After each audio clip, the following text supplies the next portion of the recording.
My name's Hope Matomana Mkunte. Welcome to the news report on LifeTV.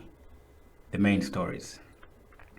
United Party for National Development President Hakainde Hichilema has demanded for an apology and a retraction from the defamatory words issued against him by Economic and Equity Party President Chilufya Tayali, or risks paying 10 million kwacha for damages caused to his reputation.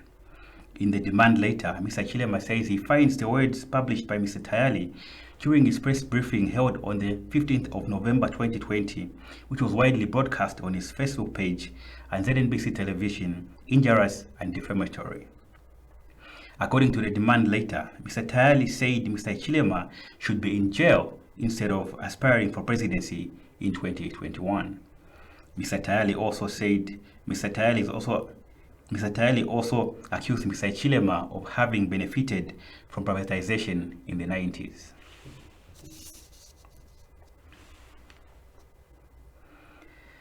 Patriotic Front Chairperson for Legal Affairs Brian Mundowile has urged people who don't think President Lungu is eligible to stand in next year's presidential election to take the matter to court.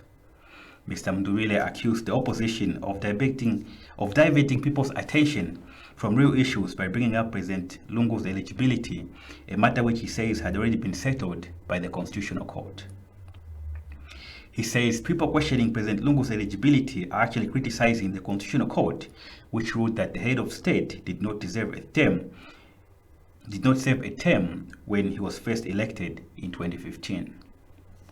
During a major briefing yesterday, Mr. Mduwile said the PF had settled for President Lungu as its candidate for next year's general elections and that no amount of talk will sway his decision. This is in a report according to the Daily Mail, Zambia.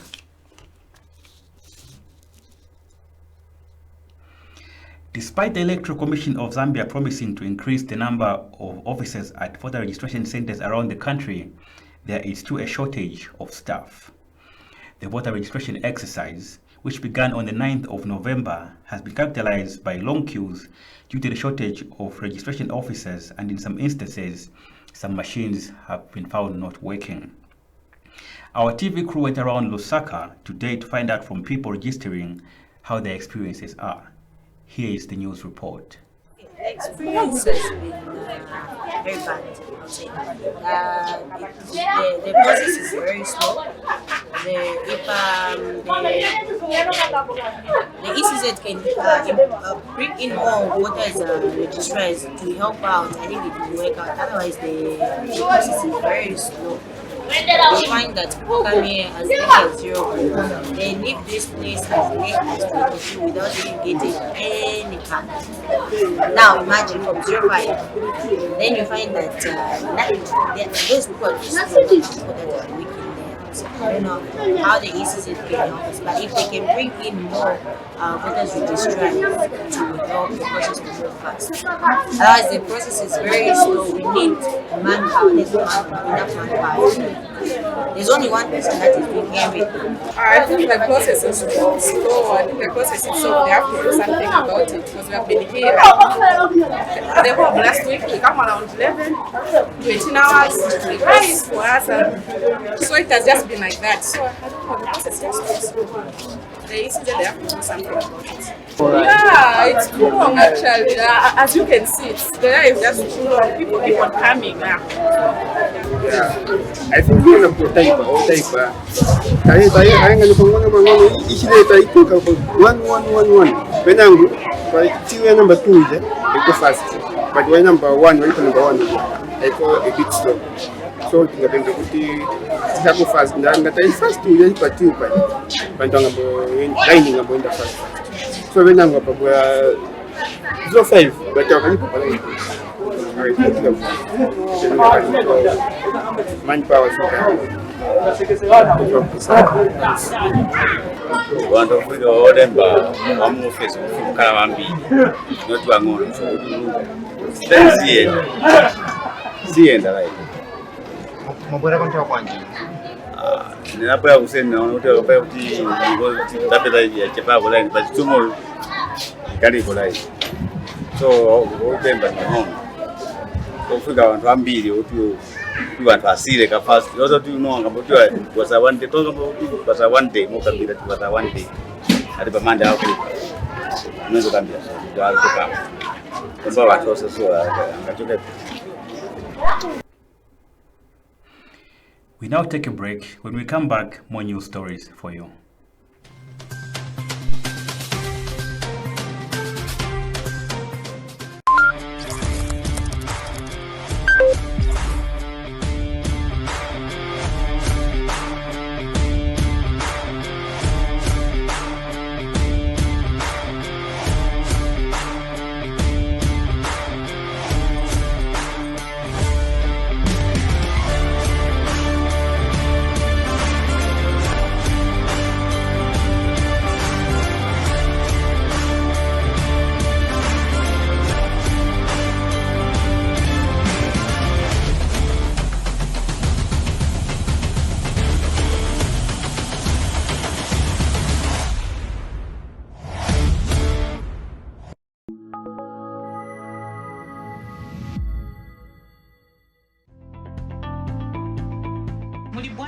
Bwino masenza bwanji mama.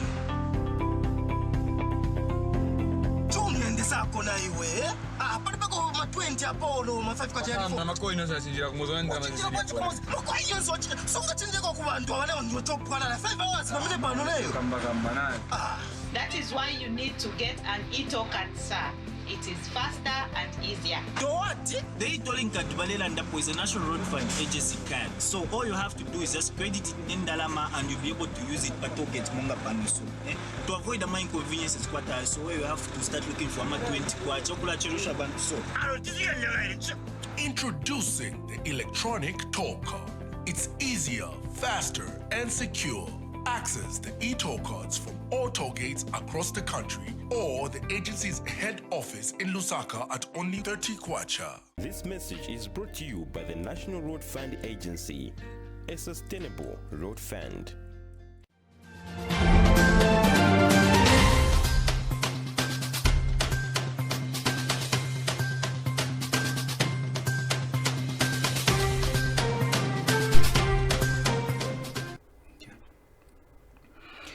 A Matero woman has registered twice to vote, prompting people to ask how that was possible when ECZ were now using the biometric system to capture identification data. The lack of comment from ECZ on this matter has prompted people to express their concern over the transparency of the voter registration exercise. Even though ECZ will verify the voter register before the elections to weed out duplicate entries, people have expressed concern about the accuracy of the biometric system used to capture identification data. In related news, ECZ has increased the number of registration hours from 8 hours to 24 hours in highly congested areas. ECZ has since asked citizens to take advantage of the adjustments in time to register as voters in order to vote in next year's general elections.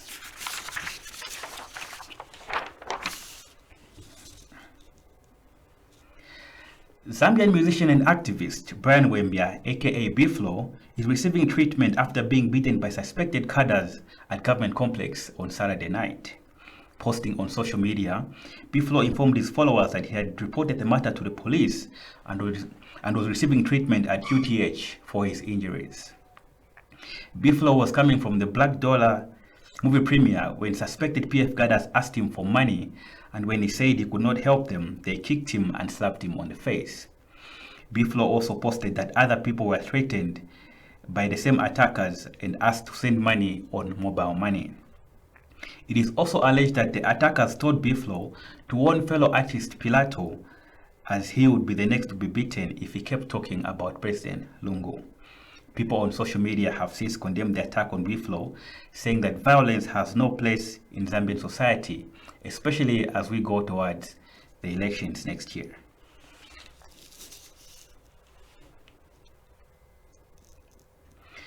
The World Health Organization has commemorated World Diabetes Day, which fell on the 14th of November 2020, with the theme, The Nurse and Diabetes.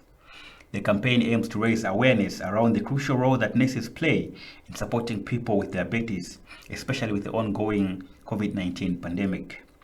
According to the World Health Organization, nurses account for 59% of health professionals in the world, and that there were currently over 27 million nurses in the world.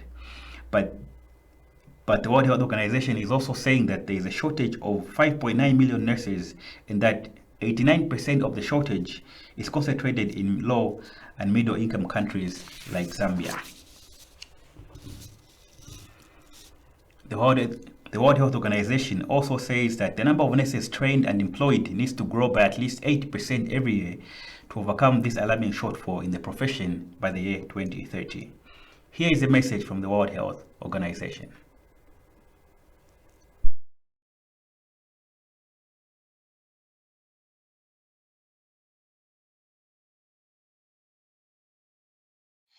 Dear colleagues and friends, more than 40 million people are living with diabetes, and this number is growing, particularly in low and middle income countries, which in many cases do not have access to even the most basic technologies for diabetes diagnosis and management. Access to essential medicines, including life-saving insulin, is alarmingly low. Too often, diabetes is a condition that goes undiagnosed until complications arise. It's a major cause of blindness, kidney failure, heart attack, stroke, and lower limb amputation. While diabetes has been on the rise for many years, this year has been a wake-up call. People living with diabetes are at increased risk of severe disease from COVID-19. In addition, health services and supplies of medicines for people with diabetes have been significantly disrupted due to the COVID-19 pandemic. We can and must do better. We must improve our coordination to support countries to make the policy and fiscal decisions that can prevent diabetes, to provide them with the guidance and tools that they need to provide care at the primary healthcare level, and to work through all the channels necessary to help make diagnostics and medicines affordable. 1 year ago, WHO launched a pilot program to pre-qualify human insulin to increase treatment for diabetes in low and middle income countries. To coincide with the 100th anniversary of the discovery of insulin in April next year, WHO and partners plan to launch the Global Diabetes Compact, a new initiative to define a global coverage target, a price tag, new technical tools and guidelines, and mechanisms to drive innovation. A particular focus will be to bridge the gap between people with diabetes who have access to insulin and those who do not.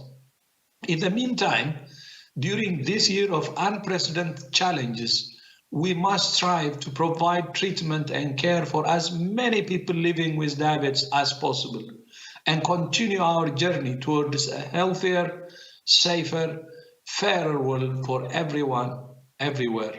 I thank you.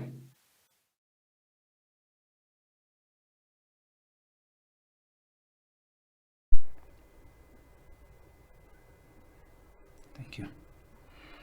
To end the news stories, a recap of the main stories. Hakainde Chilema demands apology from Tayali. PF urges legal action over President Lungu's eligibility. Voter registration still facing challenges despite ECZ extension. Matero woman registers twice to vote. Beef law receiving treatment after attack by alleged PF cadres. World Health Organization commemorates World Diabetes Day.